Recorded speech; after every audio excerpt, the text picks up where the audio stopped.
In this video, I'll describe 5 strategies that might help you work through the imposter syndrome if you're feeling it.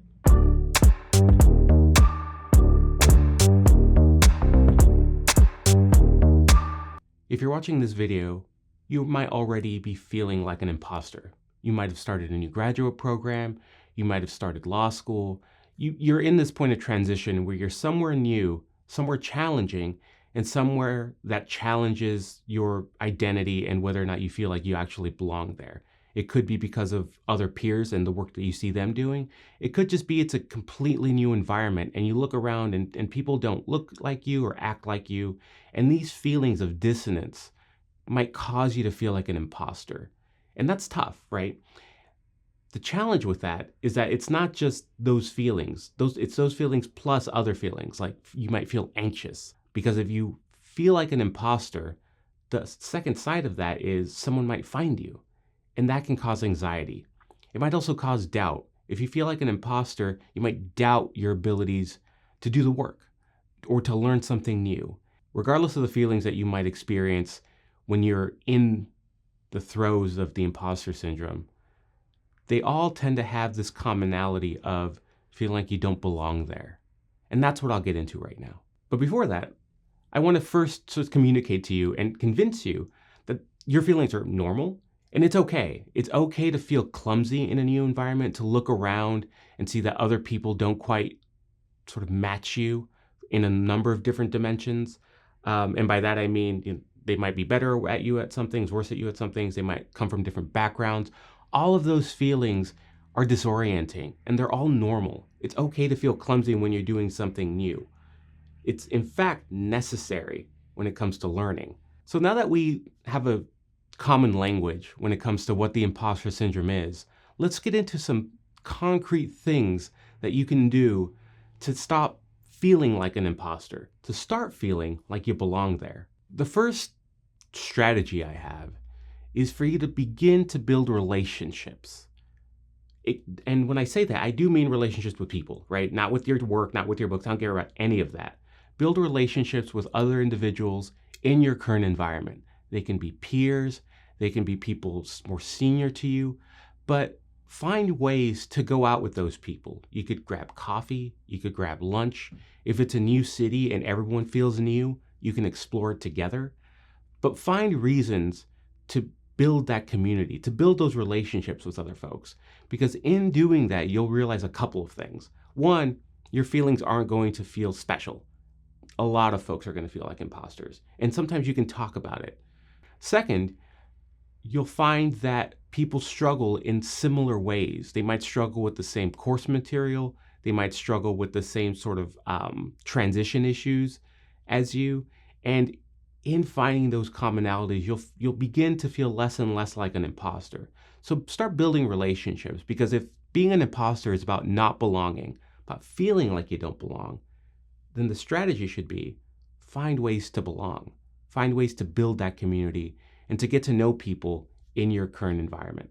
One concrete way to do this, if you are starting a PhD program, for example, is to go to conferences. Go to places where people in your field gather, because then you'll see there's a lot of different ways to approach what it is you're trying to learn, what you're trying to do.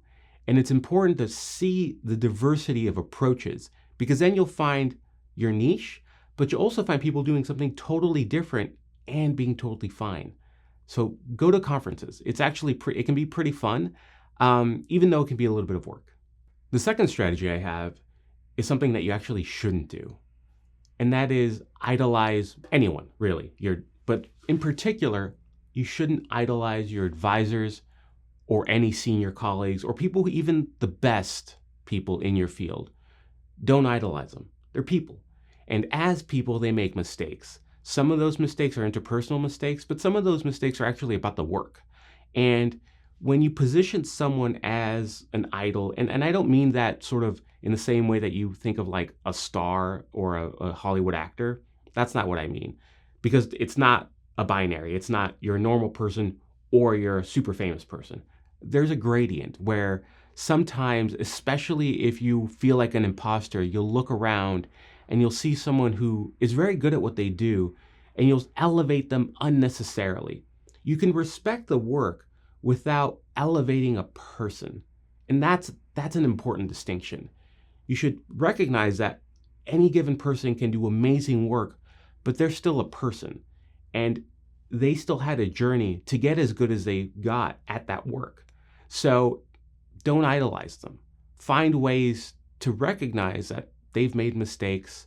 And that doesn't mean go find them, but don't ignore them either. Don't make excuses if you see something that doesn't quite work. This happens a lot, for example, if you are taking a class with a very well-respected faculty member, and they might say something that you don't quite understand or don't agree with, and you might give them the benefit of the doubt. And while we appreciate that, that's not what we're there for. We're there to make sure that you learn something. And sometimes we're actually wrong. I know it's crazy, but sometimes we're wrong, and it's better for students to not assume that we're right, because in asking us a question, we might actually have a more fruitful discussion. But that's not possible if students are overly deferent because they respect us at levels that are unproductive. Don't go around disrespecting your faculty members, but also don't go around walking on eggshells, because that's not serving anyone. The third strategy I have is to celebrate your accomplishments. And I mean that in a lot of different ways. Really expand what an accomplishment is for the strategy to work, right? Maybe you read that paper that you didn't feel like reading. That's an accomplishment, right? Don't go off and throw a party because you did the work you're supposed to do, but acknowledge that you worked. Acknowledge that you deserve sort of that recognition internally and celebrate it. These mini celebrations of you doing the work, doing it well, will sort of enable you to grow closer to the work and to other people doing the work. When you decide to actually acknowledge that you're doing something well, you stop paying attention to all these doubts that you have that you might not be able to do something well. By celebrating your accomplishments, one of the things that you'll realize is that you do belong there, because you can do the work. You can do the easy things, you can do the hard things, you can do the things that are somewhat challenging. So find ways to celebrate and acknowledge your own accomplishments, because if you don't, no one else is going to.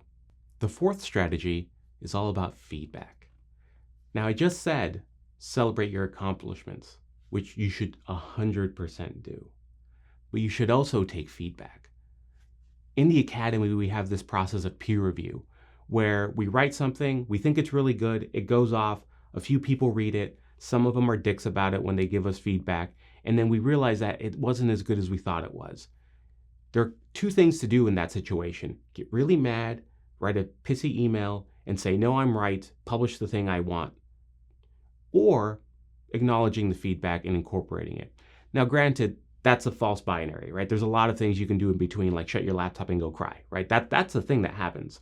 But regardless of how you first perceive feedback, you should embrace feedback. Feedback, it's tough to give. You might not think about it so much, sort of on the receiving end, but think about it. When you see that someone has done something incorrectly or not as well as they should have, it can be a little awkward to be like, hey, you might want to fix these things over here. And because it creates this tension that doesn't necessarily need to be there. But if someone pushes through that and gives you feedback anyway, what they're signaling to you is that they respect you. That they respect you enough to actually give you the feedback to become better. They see potential in you. And granted, in how they give feedback, it might not be perfect, right? They might use language that's too direct, or they might use language that makes you feel bad. But take the feedback. Don't take the emotions that you've put on the feedback. That doesn't mean that people are always great at giving feedback. Some people are assholes. Like, that's just true.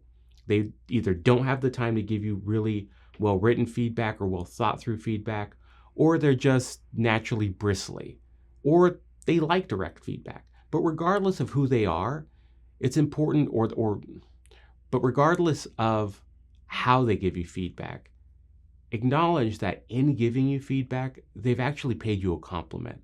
They've said, this is where you are, but this is where I think you can get by doing the work a little differently, maybe spending a little bit more time in these areas. And if the feedback feels not useful in that way, right? It could be, for example, you write something and the comment is awkward phrasing. You can ask a follow-up question, right? It's not, the conversation isn't done. You can go back and be like, what do you mean by awkward phrasing? What do you mean by this marginal comment? And then it becomes a conversation. Now, find ways to do that when it matters, but also find ways to ignore it when it doesn't, right? Feedback isn't always something that you should feel you have to correct every single thing. It's not about correcting, it's about addressing. And sometimes, for example, the feedback itself might be wrong or might be misinformed. So have that conversation, either through an email or in person, and don't get into a debate about it, but acknowledge that that perspective was put on your work and work through it and find ways to meet in the middle, which means you might have to make some changes, which means the reader or the person that gave you the feedback might need to sort of rethink some of the things that they did. But either way, this is what I mean by embracing the peer review process or embracing peer review, period. Embrace the fact that you will get feedback, you have to work with it, you have to work with the people who give it to you, and acknowledge that once you do that, the work itself will become better. The final strategy I have is related to this. It's don't avoid failure. Don't avoid challenge that might lead to failure.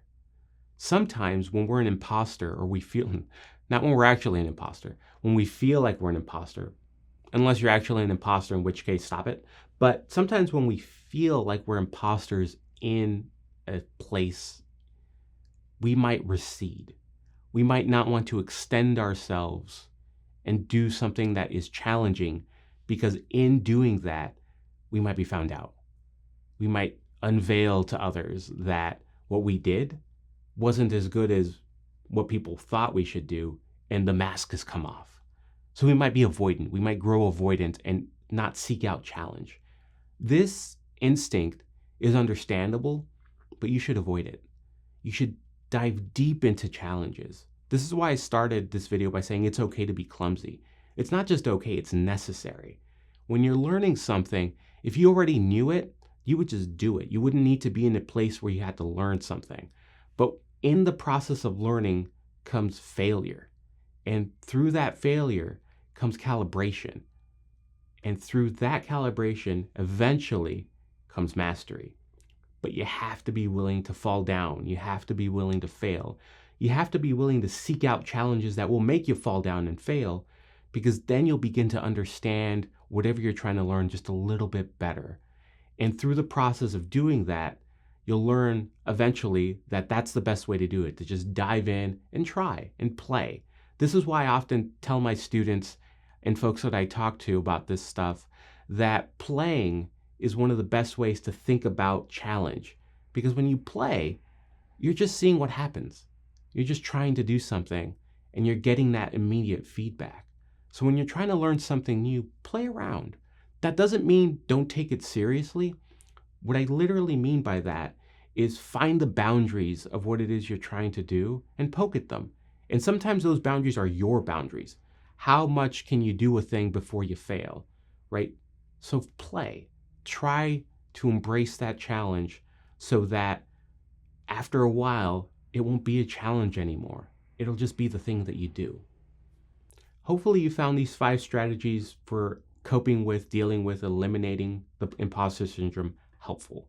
There are likely a bunch more out there. If you have them, feel free to share them, because these are just the ones that I think about. But either way, remember, you're not an imposter. You're just someone who feels awkward, and that's okay.